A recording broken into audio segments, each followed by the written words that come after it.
Olá, prolindeza, tudo bem? Bem-vinda à nossa sexta aula nesse nosso processo, nessa nossa caminhada aí do zero ao plano perfeito. Na verdade, nessa busca que nós temos de ter constante, de compreender quais são as concepções, os conceitos, a maneira que é abordada a educação dentro da rede que nós estamos trabalhando, para que nós conseguir, né, planejar um bom plano de aula para que nós consigamos ofertar às nossas crianças atividades significativas para que elas possam ter os seus direitos atendidos e para que possam se desenvolver, para que possam participar efetivamente de práticas sociais para além dos muros da escola, tá? Então, nessa quinta aula, nós vamos conversar um pouquinho da aula que tem como tema Você piscou e a criança alfabetizou. A importância de um ambiente alfabetizador, tá? Quando a gente fala de ambiente alfabetizador, nós estamos já falando do ensino fundamental, propriamente sobre o ciclo de alfabetização, não é mesmo? Contudo, a gente consegue aqui ter uma ideia, um olhar também para a educação infantil, principalmente no período de 4 e 5 anos que eles estão ali na EMEI. Porque a gente sempre tem aquela preocupação de, poxa, eles estão na educação infantil, como que eu não vou ensinar as letras? Como que eu não vou ensinar as vogais? E a gente já tem orientações de que, olha, muita calma nessa hora, professor, coloca o pé no freio aí, porque não é o momento da criança ser ensinada a língua escrita, de fato, né? Temos muitos autores que falam sobre isso, abordando essa questão desse cuidado. Então, devemos estimular as nossas crianças na educação infantil para a leitura da escrita e para a leitura e para a escrita? Devemos. A maneira aí que a gente tem que fazer é que tem que ser com cuidado, tá? Então, esse ambiente alfabetizador pode ser pensado na educação infantil como um ambiente motivador. E conforme nós formos conversando aqui sobre alguns pontos, você vai conseguir atrelar ao momento da educação infantil e pode até pensar, poxa, mas isso meio que eu já faço.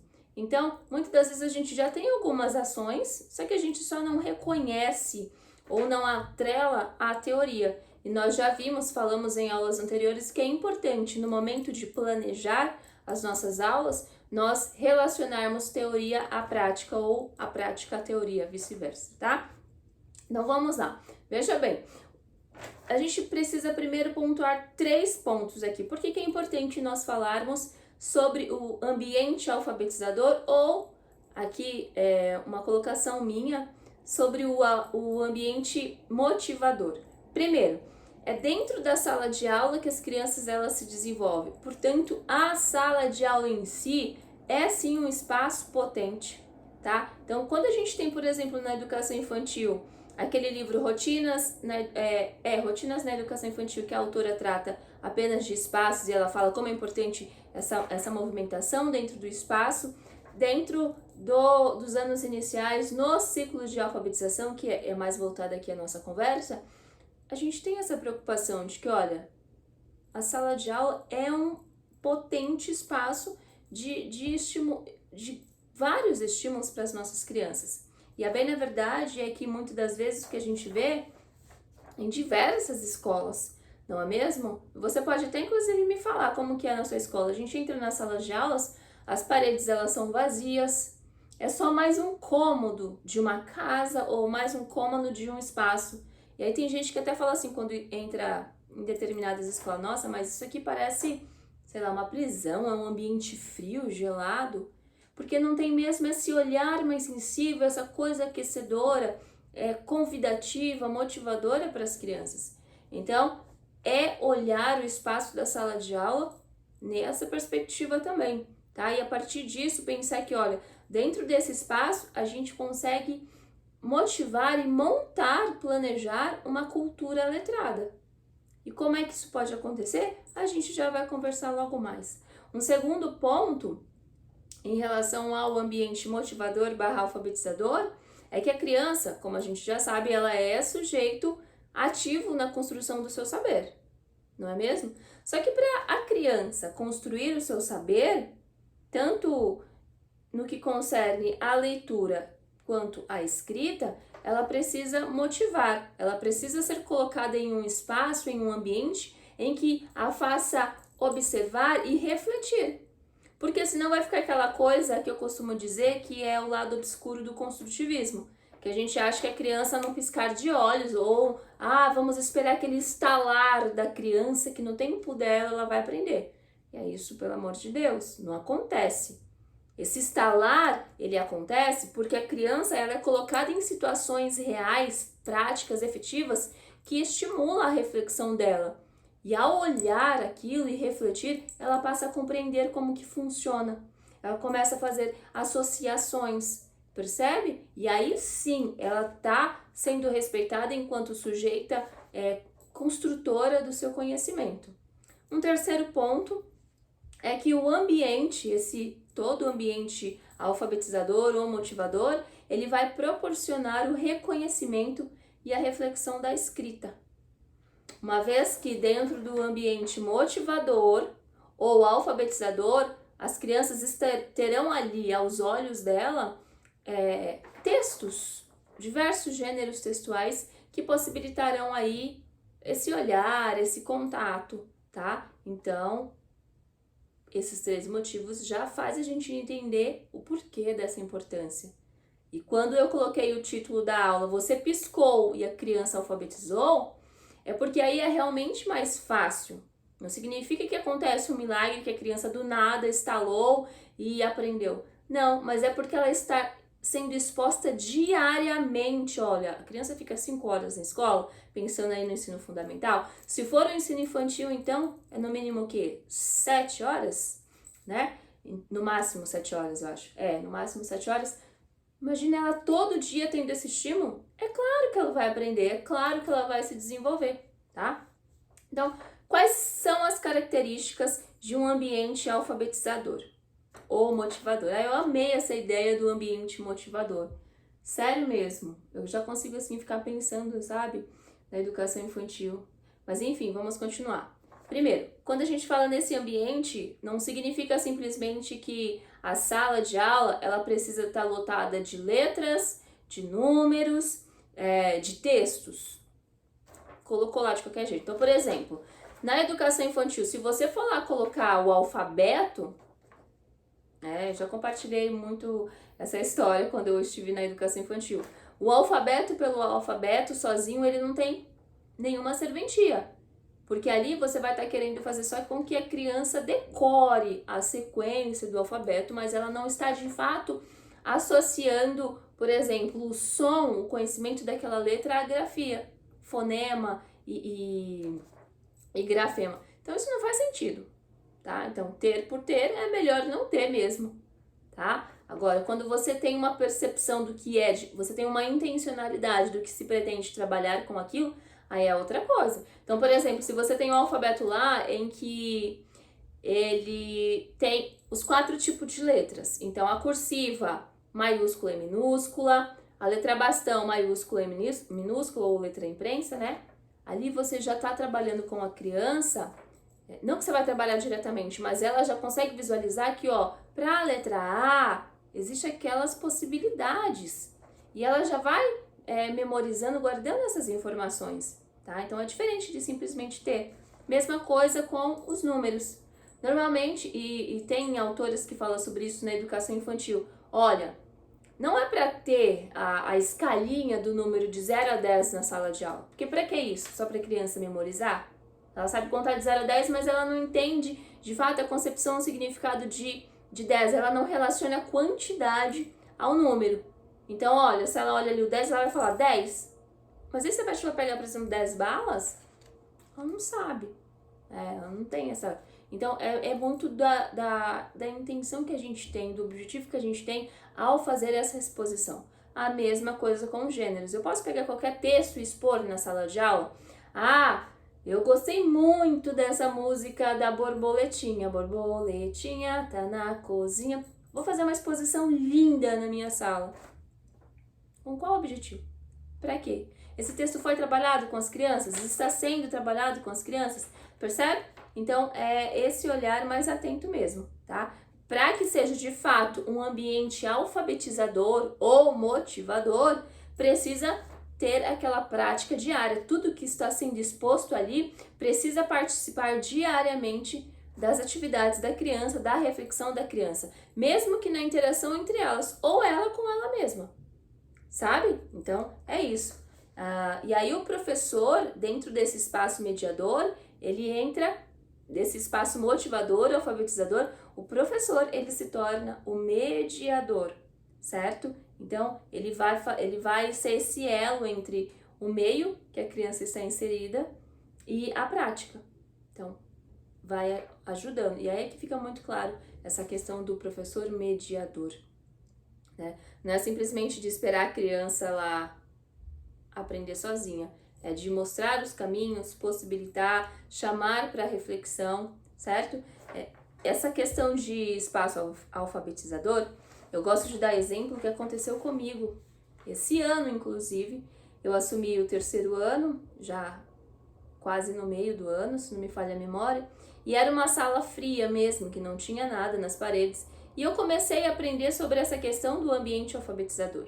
Lá na minha formação, quando eu fiz Cefam, nós aprendíamos isso, nós sabíamos que nós tínhamos que, por exemplo, trabalhar calendário, as estações do ano, por exemplo, enfim. Mas isso já, como eu fiquei muito tempo fora, distante dos anos iniciais, então isso tinha meio que adormecido da minha memória. Esse ano eu passei a estudar e eu falei, bom, deixa eu começar a trazer isso, porque era uma sala de 3º ano em que metade da sala ainda não tinha o domínio do sistema de escrita. Então eu falei, e agora, né? 3º ano eu preciso fazer alguma coisa. Então, deixa eu trazer mais estímulos. Então, a primeira coisa que eu fiz foi colocar lá o alfabeto. E esse alfabeto que eu acabei de falar, com os 4 tipos de letras. Né? Porque eu percebi que a turma, elas tinham muita dificuldade, porque a única letra que elas usavam era bastão maiúsculo. E eu percebi que eu tinha que apresentar e ensiná-las as outras letras, a minúscula, a cursiva até não ainda, né? Mas elas tinham que pelo menos conhecer a letra imprensa, a maiúscula e minúscula. E eu lembro que quando eu comecei a mesclar a maiúscula, a bastão, maiúscula com a minúscula, eles falavam assim, mas a gente ainda não sabe a letra de mão. Eu falei, gente, mas isso não é letra de mão, né? Que é a letra cursiva. Então, quando eu coloquei o alfabeto na sala, eles passaram, no começo sofreram um pouco, eu não sei. Eu comecei, olha, você pode dar uma olhadinha no nosso alfabeto, fazer pesquisa, ver como que é a letra. No começo eles patinaram um pouco e hoje todos, sem exceção, já conhecem a letra maiúscula e a letra minúscula. Tanto é que cada dia eu uso um tipo de letra e agora inclusive eu já vou mesclando com a letra cursiva e eles falam, eu posso escrever a letra que eu quero? Pode, porque o meu interesse não é em obrigá-los a usar, por exemplo, a letra minúscula. É fazer com que eles reconheçam. Porque no momento de trabalhar leitura, eles precisam reconhecer a letra minúscula, por exemplo, senão eles não vão saber ler. Percebe? Então, o ambiente alfabetizador, ele ajudou nisso. Um outro exemplo que aconteceu foi a lista de nomes. Coloquei lá a lista de nomes, uma lista simples, em ordem alfabética, letra maiúscula, bastão. Coloquei lá. Apresentei apenas a lista para eles, falei ali o nome de cada um e depois eu passei a apenas observar qual que era o cuidado e atenção deles com a lista. E direto eu consigo vê-los parados em frente à lista, olhando, conversando e aí falando, esse é o nome de fulano, esse é o nome de ciclano. E na maioria das vezes são as crianças que ainda têm essa dificuldade na leitura e na escrita. Porque os que já são alfabéticos, para eles aquilo ali já é simples. Eles olham, batem o olho e lê. Mas para os que ainda têm dificuldade e estão aprendendo, aquilo se torna um desafio. Olha, vamos descobrir onde está o nome de fulano. Então, várias vezes eu já peguei, por exemplo, as meninas, aquela que sabe um pouquinho mais, por exemplo, já é um silábico alfabético, e aquela que está no silábico com valor, se ajudando. E aí uma tenta ler e a outra fala, não sei o que, esse daqui, entende? Então eles vão trocando informação, essa interação entre os pares, entre eles, e essa interação com o meio. E aí eu, como professora, mediando simplesmente em algumas situações, intervindo em situações em que eles realmente precisam de ajuda, tá? Então, você entender como que funciona essa questão do espaço, do ambiente alfabetizador e trazer para dentro do seu plano de aula, seja diretamente ou indiretamente, é fantástico, tá? E o que nós podemos ter nesse espaço? Então, uma vez que, olha, você não pode ter por ter letras, números e textos. Então, o que nós podemos ter, tá? Então, eu vou listar para você aqui 2, 4, 6, 7 exemplos, 7 coisas que nós podemos ter dentro da nossa sala, tá? Primeiro, lista de nomes. Por quê? Porque o nome já diz lá na psicogênese da língua escrita. É um modelo estável de escrita da criança. Então, a criança ela vai partir do nome dela para escrever novas palavras. Muitas das vezes, quando ela está ali no silábico sem valor, enfim, ela usa muito letrinhas que tem no nome dela para escrever novas palavras, tá? Então, a lista de nomes sempre em ordem alfabética, com escrita bastão maiúscula, é algo que pode ter tanto na educação infantil quanto no ensino fundamental, certo?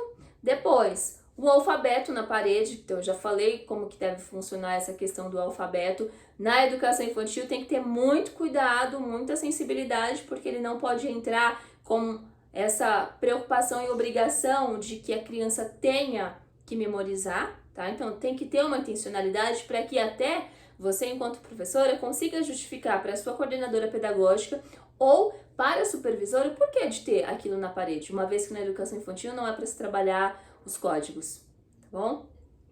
Listas de palavras por campo semântico. Essas listas por campo semântico, a meu ver, pode estar tanto na educação infantil e tem de estar no ensino fundamental. O que são essas listas por campos semânticos? Então, são listas de brincadeiras, nomes de brincadeiras, são nomes de frutas, são nomes de comidas que se tem em aniversários, tá? Então, a criança ela vai formando campos semânticos. Na educação infantil nós trabalhamos o projeto insetos. Quais insetos trabalhou? Vamos ver como que é o nome desses insetos. E aí você tem uma lista de palavras com o nome de insetos. Você está trabalhando, falando aqui na educação infantil, você está trabalhando propriamente a língua, o código? Não, você não quer que a sua criança aprenda a escrever. Mas você está mostrando ali, por exemplo, as letras que são usadas de uma maneira bem intencional, os sons que a gente tem para formar essas palavras. Inclusive, de repente, olha, essa palavra aqui, ó, esse pedacinho dessa palavra é parecido com o nome da fulana. Vamos dar uma olhadinha aqui na lista de nomes. E assim a gente já vai mostrando para a criança que ela consegue fazer essas relações e que mais ela pode utilizar o que ela tem a seu favor ali num ambiente alfabetizador para refletir e utilizar como escrita, tá? Depois, textos de memória. Então, esses textos de memória são aqueles textos que a criança normalmente conhece, sabe? Que vem, inclusive, da cultura familiar, aquelas musiquinhas que se canta quando é criança. Então, se ela já tem de memória, ela já sabe cantar sozinha, e você coloca esse texto escrito, ela em algum momento vai sentir a curiosidade e a necessidade de ler, cantar, sabe? E tentar ler, por mais que ela não esteja conseguindo ler. Mas, por exemplo, vamos pegar o exemplo da borboletinha. Então, começa borboletinha. A primeira palavra que ela vai ver lá no texto é borboletinha. Então, ela vai associar aquela palavra ali é borboletinha, tá? Então, isso é muito legal. E aí, quais são os gêneros que a gente pode ter? A gente pode ter as músicas, as parlendas, quadrinhas, mais uma vez, nomes de brincadeiras, e assim vai. A gente vai trazendo para dentro do nosso ambiente esses textos que estão sendo trabalhados com as crianças de alguma maneira, ou que elas conheçam, tá? E aí você me pergunta, mas Lila, esses textos eles vão ficar sempre na sala? Não, eles ficarão expostos na sala enquanto eles se fazerem necessários, enquanto eles trazerem algum estímulo para a criança. A partir do momento que ele já cumpriu com a função dele, você vai tirar, vai trocar e vai levar um novo texto, um novo gênero. Então percebe que aqui você já está fazendo um outro trabalho muito importante, pensando na educação infantil, porque você já está trabalhando gêneros textuais. O que mais nós podemos ter dentro do nosso ambiente alfabetizador? O calendário. Outra coisa que pode estar aparente tanto na educação infantil quanto nos anos iniciais, né? Por quê? Porque o calendário, ele vai ajudar nessa questão da matemática. Então, primeiro, das crianças aprenderem aí a sequência dos dias, né? Inclusive, a gente consegue também trazer aí a lista de palavras com os dias da semana, por exemplo. Então, são muitas as possibilidades que a gente tem de trabalhar a partir desse ambiente alfabetizador, certo? A gente tem o cantinho da leitura, que é muito, mas muito importante mesmo, e não é aquele cantinho da leitura apenas ali, aquele montezinho de livros pendurados e as crianças sem saber o que fazer, todos largados e tal. Tem todo um trabalho que precisa ser feito acerca disso, né? Então, em algum momento, se não me falha a memória, deixa eu ver aqui, nós vamos trabalhar com modalidades de leitura, para justamente a gente olhar com mais atenção para esse cantinho da leitura aí e trazer aulas motivadoras, aulas que estimulem as crianças a pensar, a refletir, tá? E por fim, o quadro numérico. Aqui o quadro numérico, ele entra nos anos iniciais, porque entende-se que quando a criança ela chega no ensino fundamental, ela já tem aquele conceito de 0 a 10, ela já sabe contar de 0 a 10. Né? Então agora precisa aumentar esse campo numérico. Então a gente trabalha com o quadro numérico de 0 a 100, porque a gente tem todo aquele cuidado de trabalhar a questão das unidades, dezenas, centenas. A criança consegue ver no quadro numérico as sequências de 10 em 10, né, das famílias numéricas, enfim, muitas possibilidades que, ao ter aquilo presente para a criança, ela consegue olhar e parar dali algum momento, ela vai refletir, ela vai observar e ela vai falar, mas por quê? E aí, de repente, ela dá um clique e fala assim, nossa, olha só, o 10, ele acaba ali no final, né? Não, ele começa aqui então, 10, 11, 12, 19, e depois vem o 20. E aí ela já começa, por exemplo, a montar na cabecinha dela a questão do 10, 20, 30 e assim por diante. São muitas as possibilidades, tá? E de acordo com o currículo paulista e outros documentos orientadores que a gente tem aí, o professor, ele, a partir desse ambiente alfabetizador, a partir desse ambiente, agora eu falando, motivador, existe a intervenção com a intencionalidade, que é isso que eu tô falando, tá? E o que ela possibilita? Essa intervenção com intencionalidade. Porque você vai intervir sabendo de fato o que é que você quer atingir com a sua criança. O vizinho começou barulho, desculpa, infelizmente, não tem muito o que fazer, tá? Então, possibilita, de acordo com o currículo e os orientadores, um contato com diferentes gêneros textuais. Aqui eu já expliquei para vocês, né, no momento de termos textos espalhados pela sala de aula. Então, o contato já direto com gêneros textuais, contato com auxiliadores da aprendizagem e reflexão sobre a matemática. Então, nesse caso, a gente está falando do quadro numérico, do calendário, tá? Terceiro, escritas estáveis para consultas. Então, quando você tem a lista de nomes, você tem uma consulta estável. Quando você tem textos, você também tem uma consulta estável. Então, de repente, a criança ela quer escrever a palavra, sei lá, deixa. Como que é o chá? Chá. E aí, de repente, olha, nós trabalhamos nesse texto aqui a palavra caixa. Como que é o caixa aqui? Onde você acha que é o chá aqui? Esse daqui. Então, se esse é o chá, é o mesmo chá que a gente pode usar na palavra deixa, percebe? Então,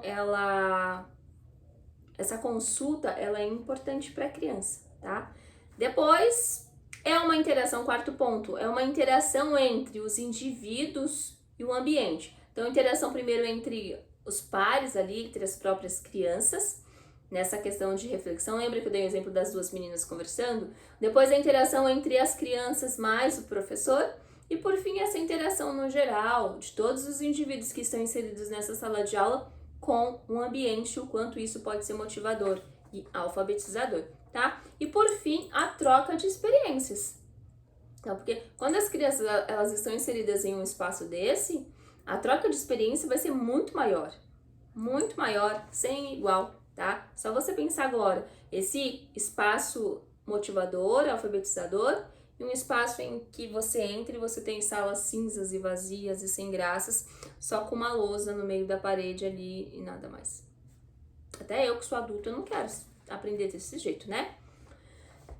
E assim, já finalizando, já chegando no final, o currículo, né, e as orientações que a gente tem, lembra que nesse ambiente alfabetizador a gente trabalha com os textos, com gêneros textuais, e é muito interessante porque aqui tem aquela preocupação em se usar o silabário e os textos. Muitas professoras gostam de fazer um trabalho de alfabetizar pelo método silabário, e tá tudo bem, porque cada professor tem uma intimidade maior com a maneira de ensinar.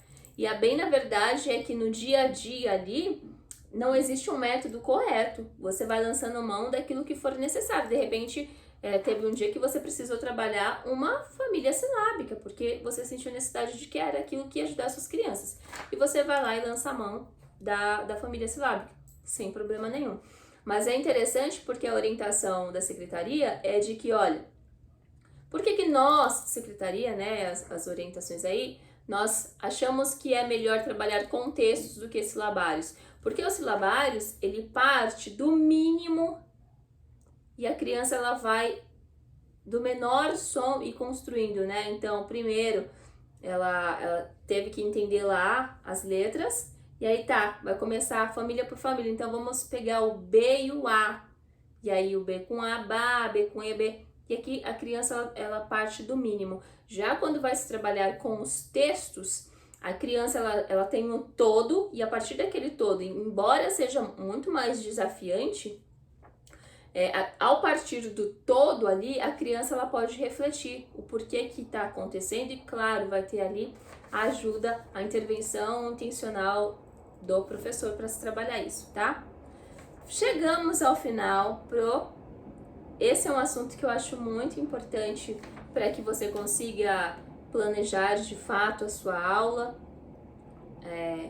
e ter de fato uma aula que atenda às orientações aí da nossa rede. É importante não só para o concurso, como eu venho falando, mas para que a gente consiga de fato desenvolver boas atividades, boas práticas para as nossas crianças, porque elas merecem. É a partir da educação que a gente consegue fazer mudança. E para que a gente consiga fazer mudança na educação, a gente precisa possibilitar uma boa educação. Claro, a partir daquilo que a gente tem em nossas mãos. Não adianta a gente também querer mudar o mundo. Mas enfim, feito isso, entendido isso, eu tenho uma pequena atividade para você, assim, sabe? Uma reflexão. A gente fala tanto em colocar o estudante para refletir, então vamos nós agora refletir. Uma atividadezinha. Anota aí, olha só. Eu quero que você faça uma análise crítica, sabe? Uma análise reflexiva sobre a organização do espaço de aula que você tem. Seja na educação infantil ou se você estiver nos anos iniciais. E nesse caso, eu não sei se tem professor aqui que é da rede particular, mas que vale do mesmo jeito, certo? Vale do mesmo jeito. Faz uma análise. Dá uma olhadinha aí na sua sala de aula, tira fotos, leva para casa e depois fica olhando e faça uma reflexão escrita sobre ela. E aí pensa, tá de acordo com um ambiente alfabetizador ou um ambiente motivador? O que é que eu posso fazer? O que eu posso intervir intencionalmente para ajudar e estimular as minhas crianças, tá? Está aí um excelente assunto para a reunião pedagógica, por exemplo. Independente de qual etapa da educação você esteja, é um importante assunto para a reunião pedagógica, certo? E para o desenvolvimento das nossas crianças. Eu espero muito ter contribuído até aqui. Me fale depois o que você está achando dessas aulas e mais, compartilha comigo aí a sua reflexão, tá? Comigo e com as colegas, enfim, seja aqui nos comentários, seja lá no Instagram, @meudiariodebordooficial. Espero te encontrar na próxima aula. Um beijo! Até mais. Tchau!